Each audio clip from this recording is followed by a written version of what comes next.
this was a good audition for us to solve different types of problems than maybe what we saw against Ecuador. And I like that we had the character to fight through some adversity, not only being down a goal, but also losing Christian Pulisic. He goes out with an injury. Diego Luna comes in. How much of an impact can he have, right? So it's like the next man up type mentality. And I feel like this team is really starting to come together in the right way. And now it's leading to getting good goals, getting good results, managing the game in a proper way. So lots to be excited about, but overall, there's still some elements that could be better. So it's 7 out of 10 for me.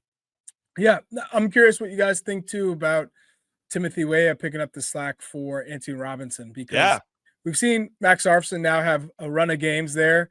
And tonight, Pochettino said, you know what, I'm gonna start Timothy Weah there. And for me, he's been one of the most consistent national team players for a long time now. And no matter what position he plays, he uses his pace. He's confident. He runs at players 1v1. He's not afraid to take chances from outside the box. So I thought he also had a solid performance tonight. Yeah. Go ahead, I was Jim. going to say really quick, what I like about Weah is how comfortable he looks under pressure, like in build-up. There's some players that just can't handle somebody running at them hard to close them down. Even if they're in a good body position and they got their arm out and they've created that kind of physical space that they need to hold off that hard, aggressive challenge, that dude just absorbs all of it, stays cool and calm, and plays out of it. And that is going to help us so much. And he did it a couple times tonight. And I was like, God damn, this Tim Weah guy is unreal at this. And so, yeah, that's a quality of his that doesn't come up on a stat sheet, isn't part of XG or any of that crap. It's just a really powerful tool that he can have that helps the team get out of some tough situations. So I ultimately wanted to piggyback on what you said, Chuck, because he does a lot of little things that I don't think maybe get all the flowers that he should. Anyway, Tones, go ahead. Yeah, and I think that if we're just talking, Antonee Robinson and Tim Weah, they would play tactically in the same position, but I think they're going to be asked to play that position two completely different ways, right? Where Timothy Weah is going to be a guy they want him as high as they can get him up the field, as many opportunities for him to go 1v1 against somebody. We know he loves to cut in on that right foot and shoot from distance, which he does very, very well. Had a decent shot tonight, not a superb one, but Antonee Robinson would be asked to probably do it like he's always done it, from a little bit deeper, pick your times to get forward, and just constantly up and down the left side of the field. So I love that there's another option there. I imagine that also would translate on the right side if it was for Sergiño Dest, maybe, right? That he would be able to do it from that position.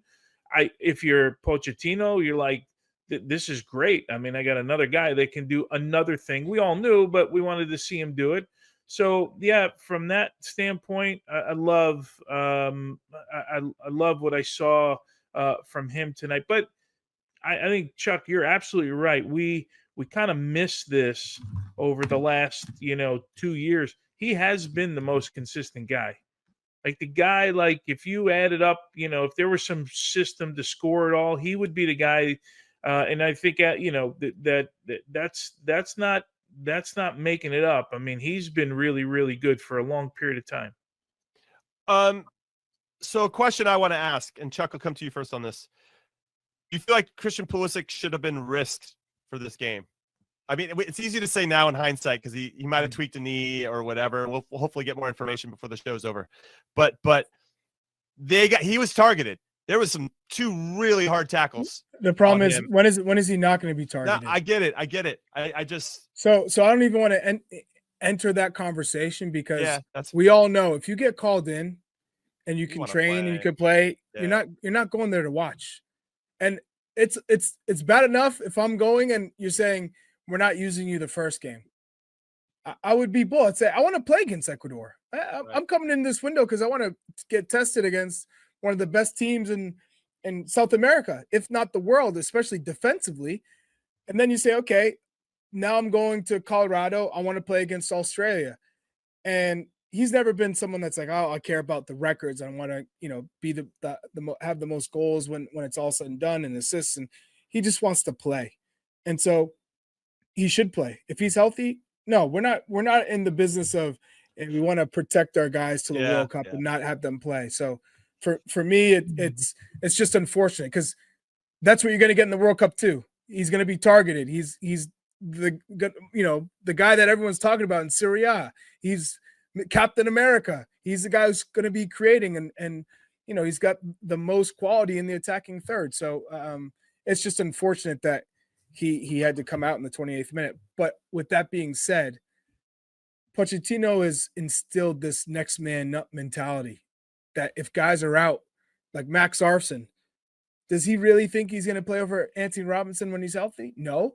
But all he can do is control the minutes he gets and the opportunities he gets and just keep trying to build and try and be as solid as he can and grow as much as he can with the opportunities he gets.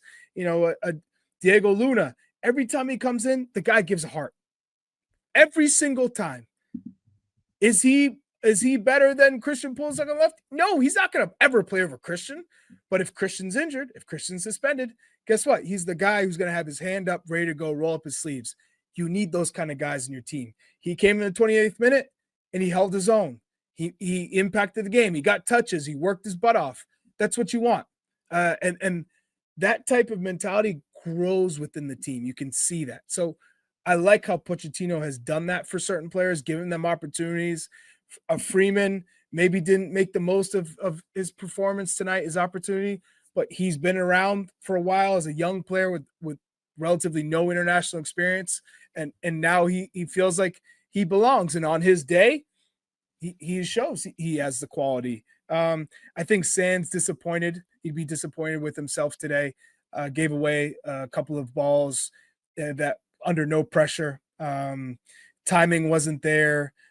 You could tell that he's grown in just in the way that he moves. He doesn't look shy or someone who's not ready for it, but he just didn't have the performance you need to get another call back to be front of mind for Pochettino.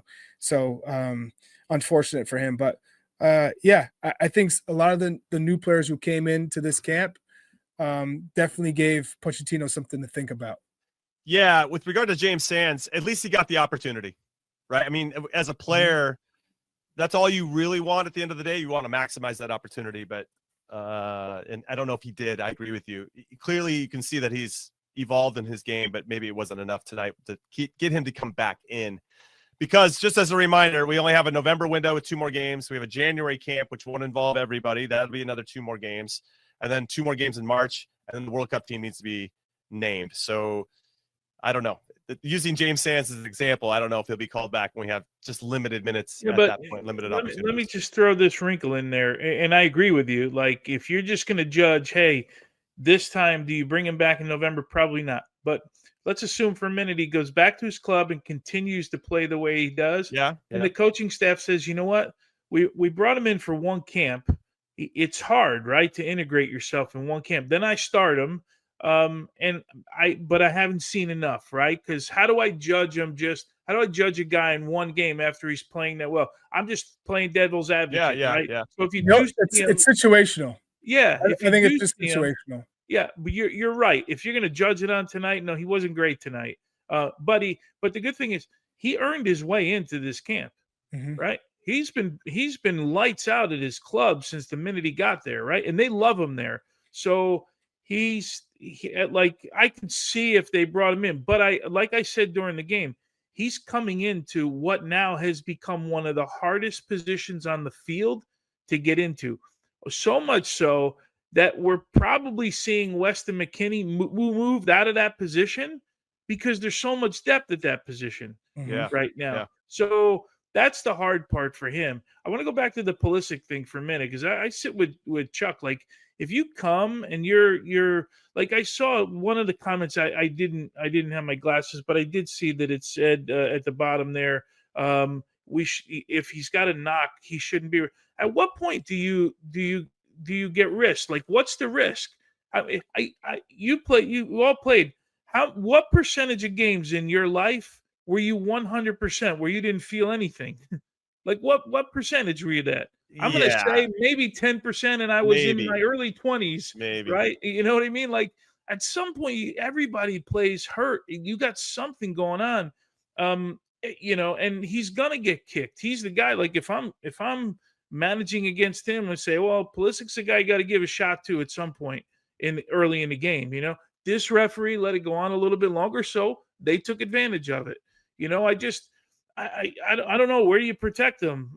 Is the club coach saying is Allegri saying in April, I'm going to protect Christian because he's got to go to a World Cup in June? No. And someone will say, oh, well, Milan's paying his salary. Yeah, we get that part. I understand but we have international football too.